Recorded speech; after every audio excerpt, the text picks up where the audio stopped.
Greetings. What's going on, YouTubers? I want to start a new playlist on my channel about this book, The Eaters of the Dead. I also want to do Muslim outreach. I think that this book is a great introduction to one, Viking culture, two, Muslim culture, and my personal Christian faith and my outreach to the Muslim nations. This book takes place during the time of the Caliphate, which was like the Muslim kingship.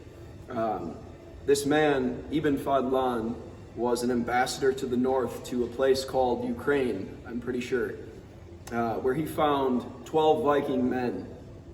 I want to just do a short reading today, short being 10 pages of the introduction, and then we can actually read the text later on, probably in a different location.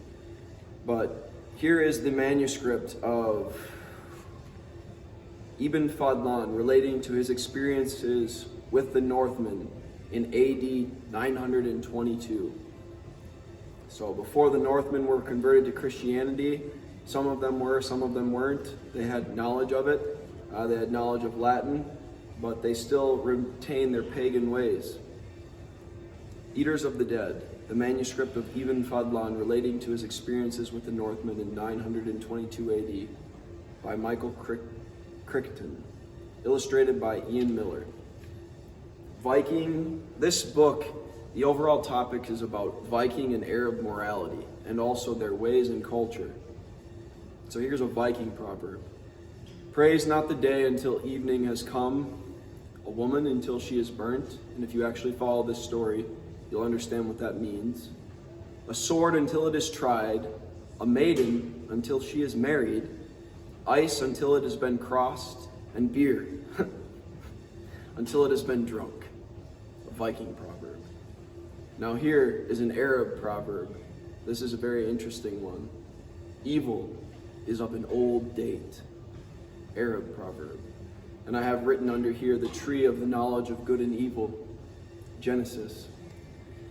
Now, this story was written in Arabic, written by the hand of Ibn Fadlan himself. He saw these things with his own eyes, much like the eyewitness account of John in the Gospel of John.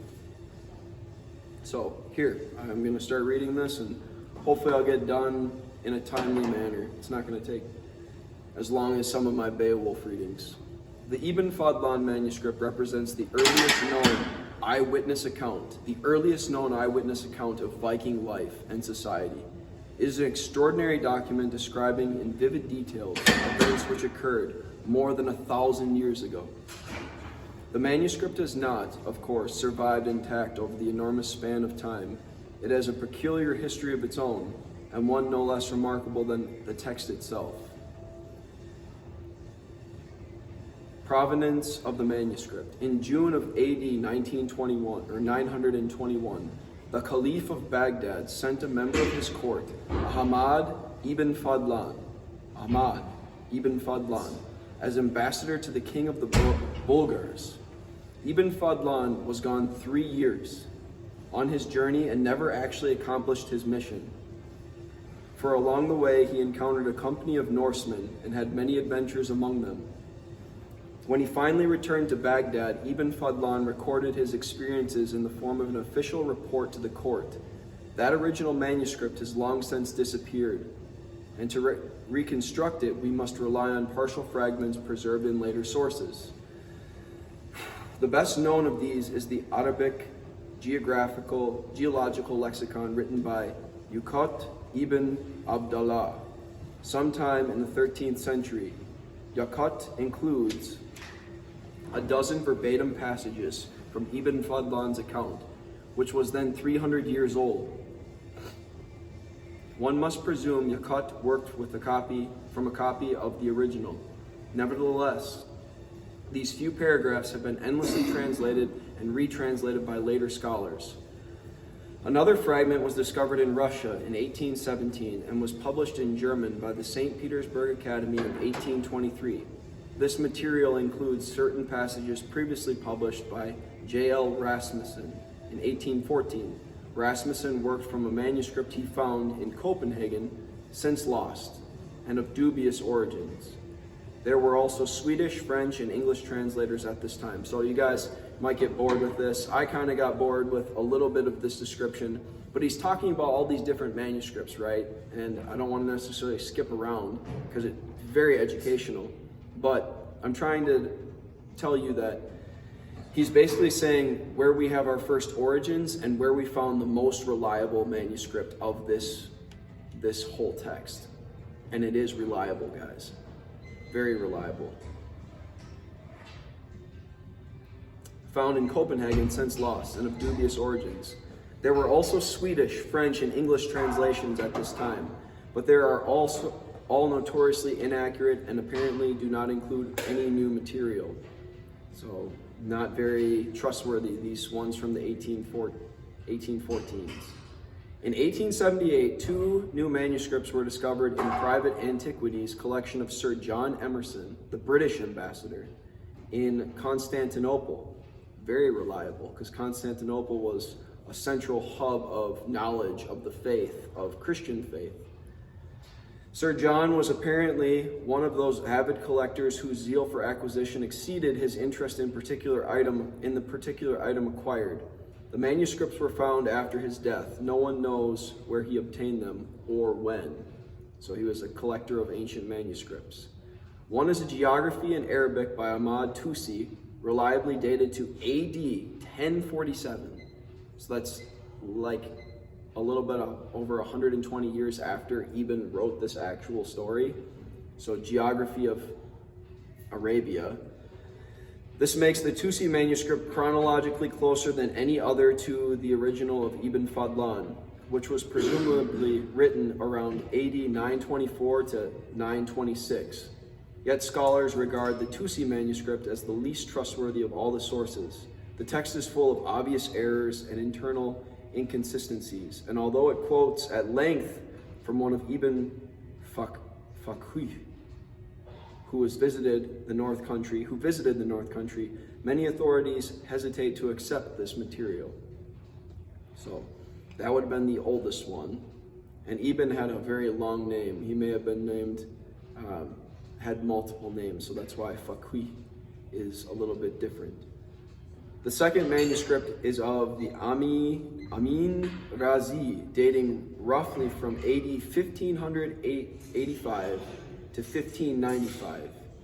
It is written in Latin, which Herder and Ibn Fadlan spoke. They spoke Latin. They spoke the Roman language. So this is written in Latin from the 15th century or 16th century. And according to its author, it's translated directly from the Arabic text of Ibn Fadlan. So like 500 years later. The Razi manuscript contains some material about the Oghuz Turks, and several passages concerning battles with the mist monsters, not found in other sources. And you'll learn more about the mist monsters, or what I think are ancient Neanderthals, not so ancient. If Neanderthals only died off 1,000 years ago, which is what Ibn writes about in his book, then your worldview might be shaken if you're an atheist and you read this book and you actually find the reliability of its sources. From a Muslim ambassador, in 1934, a final text in medieval Latin was found in the monastery of Zymos near Thessalonica in northern Greece. Thessalonica is where our friend Apostle Paul wrote 2 epistles, 1st and 2nd Thessalonians. The Zymos manuscript contains further commentary on Ibn Fadlan's relationship with the Caliph and his experiences with the creatures of the North Country. The author and the date of the Zymos manuscript are both uncertain. Now, if Paul's letters to the Thessalonians are trustworthy, and they had ancient manuscripts of Greek in Thessalonica, one of these written from 1,000 years after the time of Apostle Paul is, I think, trustworthy as well, and I think it's very interesting that ancient manuscripts were found where other New Testament letters of the Apostle Paul were found. The task of collating these many versions and translations ranging over more than 1,000 years, appearing in Arabic, Latin, German, French, Danish, Swedish, and English, is an undertaking of formidable proportions. Only a person of great erudition and energy would attempt it, and in 1951 such a person did. Dr. Fraus Dulas, Professor Emeritus of Comparative Literature of the University of Oslo, Norway, compiled all the known sources and began the massive task of translation, which occupied him until his death in 1957. So 6 years it took this guy to translate a book that is about 207 pages long. Portions of his new translation were published in the Proceedings of the National Museum of Oslo in 1959 and in 1960, but they did not arouse much scholarly interest, perhaps because the journal has limited circulation. The Fraus Dulas translation was absolutely literal, and in his own introduction to the material, Fraus Dulas remarked that it is in the nature of languages that a pretty translation is not accurate, and an accurate translation finds its own beauty without help. I like that. Translate what is, and what is will be the beauty. It's a very smart man, Fraus Dulas. God rest his soul. Hopefully he believed in Christ. In preparing this full and annotated version of the Fraus Dulas translation, I have made few alterations. I deleted some repetitive passages. These are indicated in the text. I changed paragraph structure, starting each directly quoted speaker with a new paragraph, according to modern convention. I have omitted the diacritical marks on Arabic names. Finally, I have occasionally altered the original syntax, usually by transposing subordinate clauses so that the meaning is more readily grasped. The Vikings, the fun part, the scary and interesting and adventurous part. Ibn Fadlan's portrait of the Vikings differs markedly from the traditional European view of these people.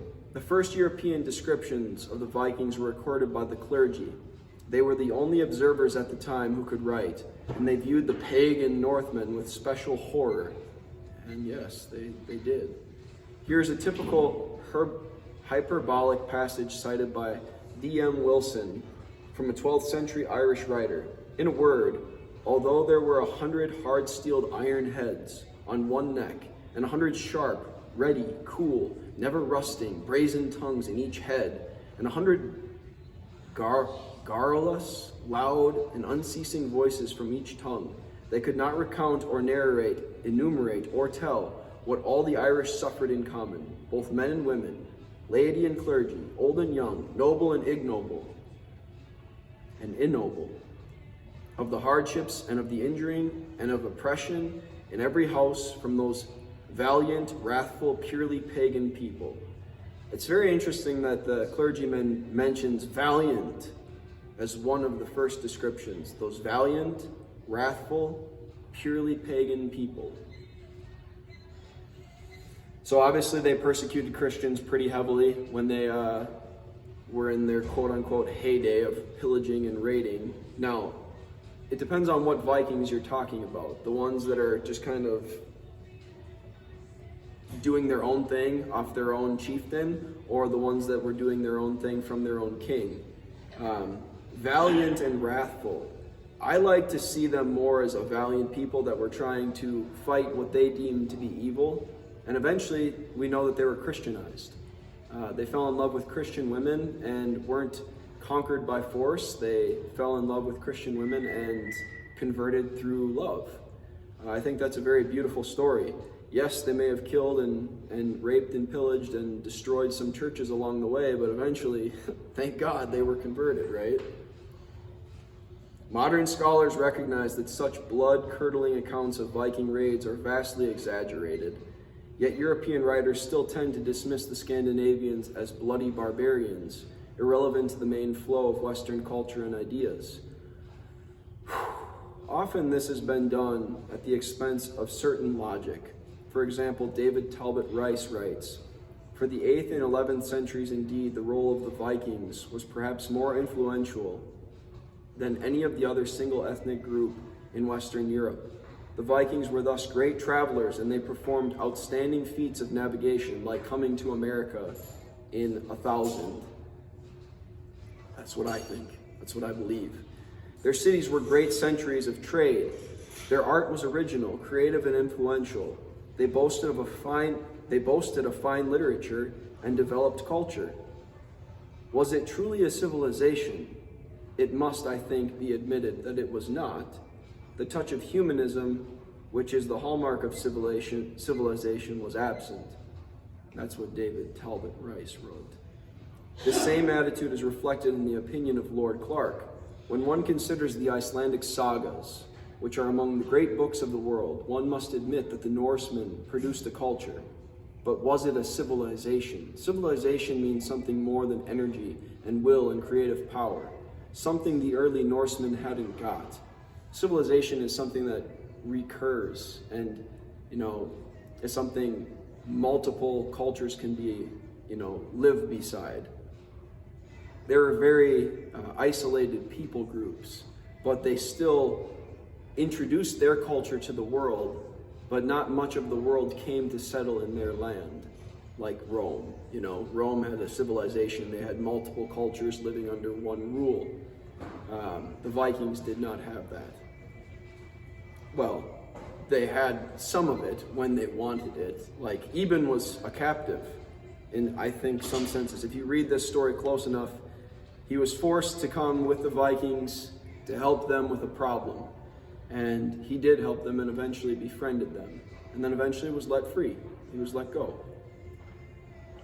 It's a very interesting story.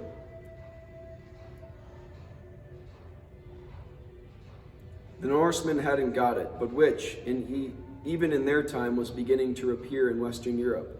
How can I define it? Well, very shortly, a sense of preeminence. The wanderers and invaders were in a continual state of flux. They didn't feel the need to look forward beyond the next march, or the next voyage, or the next battle. For that reason, it didn't occur to them to build stone houses or to write books. The more carefully one reads these views, the more illogical they appear. Indeed, one must wonder why highly educated and intelligent European scholars feel so free to dismiss the Vikings with no more than a passing nod, and why the preoccupation with the Semitic question of whether the Vikings had a civilization. The situation is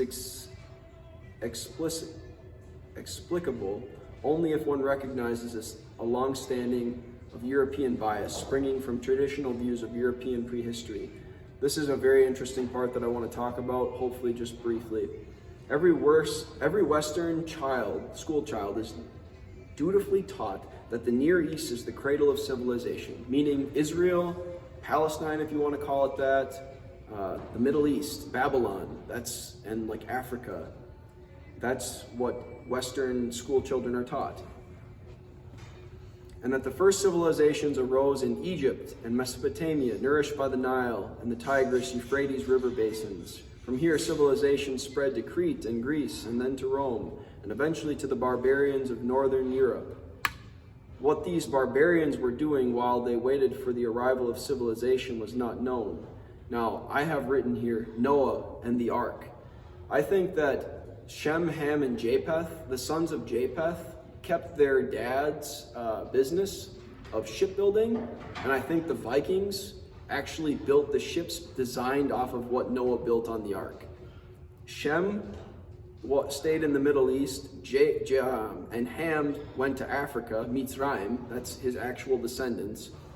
And then, from there, Japheth was an explorer. He was a shipbuilder.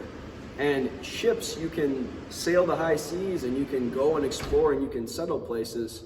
I think that the descendants of the Vikings may have come from, for sure, they came from Japheth. And they could have started a civilization further away than the Tower of Babel, before Babel even happened, potentially. What these barbarians were doing while they waited for the arrival of civilization was not known, they were making ships and they were writing in graven languages that very closely assimilate to, I don't know, very interesting things. I mean, it's interesting. You can relate it to Hebrew, Arabic, as far back as the Rosetta Stone, potentially. Nor was the question often raised. The emphasis lay on the process of dissemination, which in the late Gordon Childe summarized as the irradiation of European barbarism from Oriental civilization. Modern scholars held this view, as did Roman and Greek scholars before them. Geoffrey Bibby says, the history of Northern and Eastern European is viewed from the West and South, with all the preoccupations of men who considered themselves civilized, looking upon men who they considered barbarians. So obviously, main history considers everybody from the north, the Germanics, my people, the Germans, the Norse, and the Swedish, to be barbarians, and just simply that. From this standpoint, the Scandinavians are obviously the farthest from the source of civilization, and logically the last to acquire it. Logically. And therefore, they are properly regarded as the last of the barbarians, a nagging thorn in the side of those European areas trying to absorb the wisdom and civilization of the East. The trouble is that the traditional view of European prehistory has been largely destroyed in the last 15 years. The development of accurate carbon dating techniques has made a mess of the old chronology. I have up here, because I think it's funny, and I hope you sense my sarcasm, what is the wisdom of a barbarian? Because even barbarians can have wisdom. Strength, might, honor, loyalty, fealty, love. How are those lived out in the ways of quote-unquote barbarians? And I'll say beautiful barbarians at that.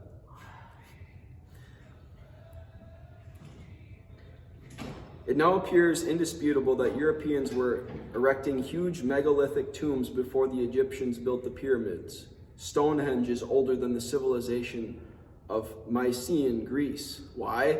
Because they probably got in ships and they went and they had a colony far away from Noah. They didn't probably all stay. They might have the original language, potentially, of what was on Noah's Ark. Potentially. Stonehenge is older than the civilization of Mycenaean Greece. Metallurgy in Europe may well precede the development of metalworking skills in Greece and Troy. I think so. If you compare what they built with and how they etched things in with what you find in Rome, it may very well be true. Some of it may not. Some of what is written right in this section may not be true. I will acknowledge that. The meaning of these discoveries have not yet been sorted out, but it is certainly now impossible to regard the prehistoric Europeans as savages idly awaiting the blessings of Eastern civilization. On the contrary, the Europeans seem to have had organizational skills considerable enough to work massive stones, and they seem to also have had impressive astronomical knowledge to build Stonehenge, the first observatory in the world. Also ships that can sail the seas. I mean, you guys, don't forget that. Thus, the European bias toward the civilized East must be called into question, and indeed the very concept of European barbarism requires a fresh look. With this in mind, those barbaric remnants, the Vikings, take on a new significance, and we can re-examine what is known of the Scandinavians of the 10th century through this book. Thank you, Muslims. First, we should recognize that the Vikings were never a clearly unified group. What the traditional Europeans saw were scattered in individual parties of seafarers who came from a vast geographical area. Scandinavia is larger than Portugal, Spain, and France combined, and who sailed from their individual feudal states, kingships, for the purpose of trade or piracy or both. The Vikings made little distinction, but but that is a tendency shared by many seafarers from the Greeks to the Elizabethans. In fact, for a people who lacked civilization, who didn't feel the need to look beyond the next battle, the Vikings demonstrate remarkably sustained and purposeful behavior as proof of widespread trading. Arabic coins appear in Scandinavia as early as AD 692. That's interesting. So obviously the Caliphate was sending emissaries and ambassadors to the north with money way earlier than potentially you think. And the Vikings had a reach further than lots of people have known, even the Roman Empire. During the next 400 years, the Viking trader pirates expanded as far west as Newfoundland and as far south as Sicily and Greece, where they left carvings on the loins of Delos, the lions of Delos, and as far carvings on lions. I think that's just so interesting. Like, that's so cool. Like, oh, this represents our culture too. We're going to make a carving on it. A lion. And as far east as the Ural Mountains of Russia, where their traders linked up with caravans arriving from the Silk Route to China. The Vikings were not empire builders, and it is popular to say that their influence across this vast area was impermanent. Yet it was sufficiently permanent to lend place names to many localities in England, while to Russia, they gave the very name of the nation itself, from the Norse tribe, Rus. And as for the more subtle influence of their pagan vigor, relentless energy, and systems of values, the manuscript of Ibn Fadlan shows us how many typically Norse attitudes have been retained to the present day. Indeed, there is something strikingly familiar to the modern sensibility about the Viking way of life, and something profoundly appealing.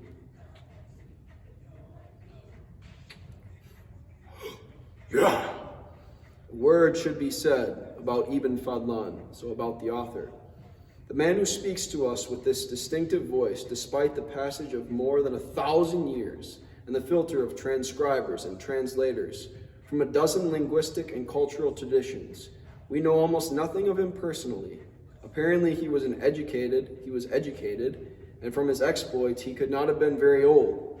He states explicitly that he was familiar with the Caliph, whom he did not particularly admire. In this, he was not alone, for the Caliph of Al-Muqtadir was twice disposed and finally slain by one of his own officers. Of his society, we know more. In the 10th century, Baghdad, the city of peace, was the most civilized city on earth. More than 1 million inhabitants lived within its famous circular walls. Baghdad was the focus of intellectual and commercial excitement, within an environment of extraordinary grace, elegance, and splendor. There were profound gardens, cool, shady arbors, and the accumulated riches of a vast empire. The Arabs of Baghdad were Muslim and fiercely dedicated to that religion, but they were also exposed to peoples who looked and acted and believed differently from them. The Arabs were, in fact, the least provincial people in the world of that time. And this made them superb observers of foreign cultures. Ibn Fadlan himself is clearly an intelligent and observant man. He is interested in both the everyday details of life and the beliefs of the people he meets. Much that he witnessed struck him as vulgar, obscene, and barbaric, but he wastes little time in indignation once he expresses his disapproval. He goes right back to the unblinking observations, and he reports what he sees with remarkably little condescension. So he's introduced to a culture that he thinks is barbaric, but at the same time, he befriends these men, and he finds friendship amongst the Vikings, amongst these semi-racist, semi-loving men of the North. His manner of reporting may seem eccentric to Western sensibilities. He does not tell a story as we are accustomed to hearing one. We tend to forget that our own sense of drama originates in an oral tradition, a live performance by a bard before an audience that must often have been restless and impatient, or else sleepy after a heavy meal. Our oldest story is the Iliad, Beowulf, which I have read on my story, and you guys should watch it on my playlist. And I'm actually trying to look into this last one, the Song of Roland. I don't even know what that one is. The Iliad, the Odyssey, Beowulf, but the Song of Roland, I don't know what that is. It's something that fascinates me. I might read that later. Were all intended to be sung by singers whose chief's function and first obligation was entertainment. Reading stories is entertaining. I do this because I love it. You guys may be bored. I don't think the ones that actually watch it are. I think you guys are entertained and you know what I'm doing here. So I hope you're entertained. I don't necessarily want to sing this to you though. Nah. You can, I reserve that for my praise for Christ the King. But Ibn Fadlan was a writer, and his principal aim was not to entertain, or not entertainment, nor was it to glorify some listening patron, or to reinforce the myths of society in which he lived. On the contrary, he was an ambassador delivering a report. His tone is that of a tax auditor, not a bard, an anthropologist, not a dramatist. Indeed, he often slights the most exciting elements of his narrative rather than let them interfere with his clear and level-headed account. At times, this dispassion is so irritating we fail to recognize how extraordinary and spectacular he really is. For hundreds of years after Ibn Fadlan, the tradition among travelers was to write wildly speculative, fanciful chronicles of foreign marvels, talking animals, feathered men who flew, angels, aliens, encounters with behemoths, which is in the Hebrew Bible, dinosaurs, and unicorns. As recently as 200 years ago, otherwise sober Europeans were filling their journals with nonsense about African baboons that waged war with farmers, and so on. Ibn Fadlan never speculates. Every word rings true, and whenever he reports by hearsay, he is careful to say so. He is equally careful to specify when he is an eyewitness. That is why he uses the phrase, "I saw with my own eyes," over and over. In the end, it is this quality of absolute truthfulness which makes his tale so horrifying. For his encounter with the monsters of the mist, the eaters of the dead, is told with the same attention to detail, the same careful skepticism that marks the other portions of the manuscript. In any case, the reader may judge for himself. I think they're Neanderthals. Beowulf and Cain's races, ? When we read at the beginning of Beowulf, what I think we're reading about in the Neanderthals is something like the goblins and the orcs, except monkey version or monkey-like version. Red eyes, hair all over their bodies except on their palms, and they spoke a language. Imagine fighting an orc in real life, except it's not called an orc. It's called a Wendel.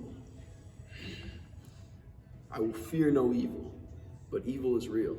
So yeah, that's the introduction to this amazing and terrifying true book. Hope you enjoy what you find. Read it for yourself too, by the way. You can find this probably online on Amazon, and you can find this on Amazon as well. Please subscribe to the channel. Please buy my book, support my channel, and on the 1,000th subscriber, I'm trying to give away a free copy to the 1,000th subscriber. So, God bless you. And then, yeah, obviously, read not just this book, which is a great book, but read the greatest book, which is the Bible. To all my Muslim friends out there, peace be upon you. And remember that Jesus Christ is the Messiah and the King that will rule all nations. He is the King of kings, the King of caliphs, the King of all. So, Jesus is Lord. Jesus is King. Peace be upon you. Amen.